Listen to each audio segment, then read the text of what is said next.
Today, I want to tell you about the foolish wise man. 2 Samuel chapter 17, verse 23 is our text for today. Listen as I read it to you. Now when Ahithophel saw that his advice was not followed, he saddled a donkey and arose and went home to his house, to his city. Then he put his household in order and hanged himself and died. And he was buried in his father's tomb. When I was a boy, one little proverb around our house was, "Don't cry over spilled milk." The idea is that it's foolish to overreact to small or common problems. It might seem that Ahithophel overreacted when his advice was not followed. Yet he didn't kill himself over hurt feelings or because his counsel was rejected. He was wise enough to know that the rejection of his advice meant the eventual ruin of Absalom, the traitor king whom Ahithophel supported.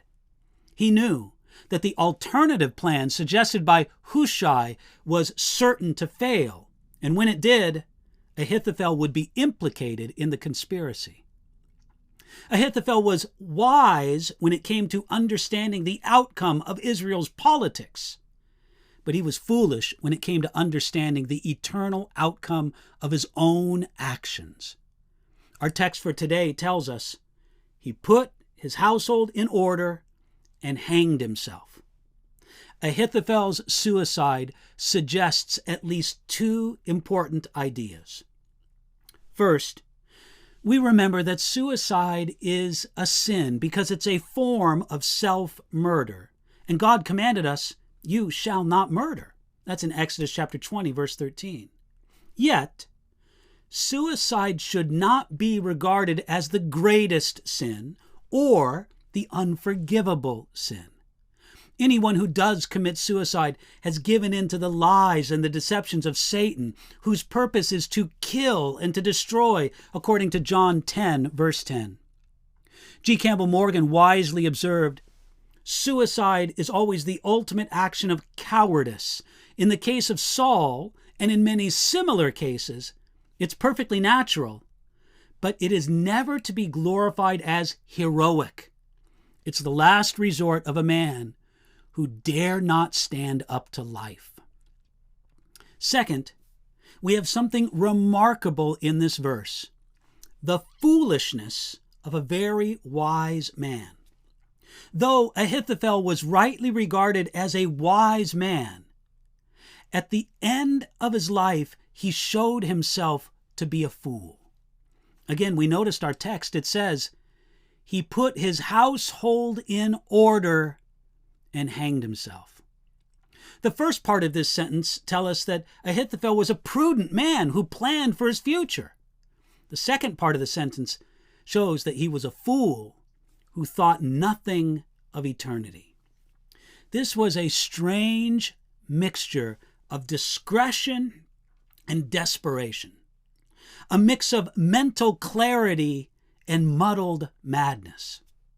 It shows how a man can have the wisdom to arrange his worldly affairs and yet be fool enough to take his own life afterwards. There's no reward in being the wisest man in this life to end up unprepared for eternity. If you think this tendency is only found in those desperate to take their own life, think of all those who showed the same madness in smaller ways. Charles Spurgeon spoke of this. He said, "Thousands set their houses in order, but they destroy their souls. They look well to their flocks and their herds, but not to their hearts, their best interest of their hearts. They gather broken shells with continuous industry, but they throw away priceless diamonds.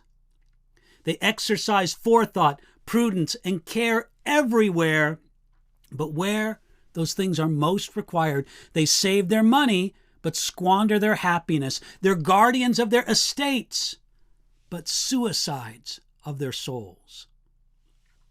You probably know some smart and successful people. They gain success by their hard work and diligent attention to business.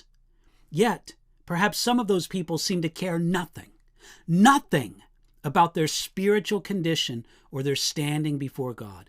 They carefully research every investment, yet carelessly abandon themselves to the most foolish and destructive spiritual information. In a small or a great way, is this you?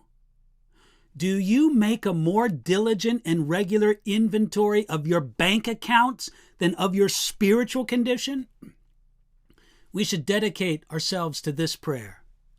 Lord, make me wise in the things that really matter, and work that wisdom in me today.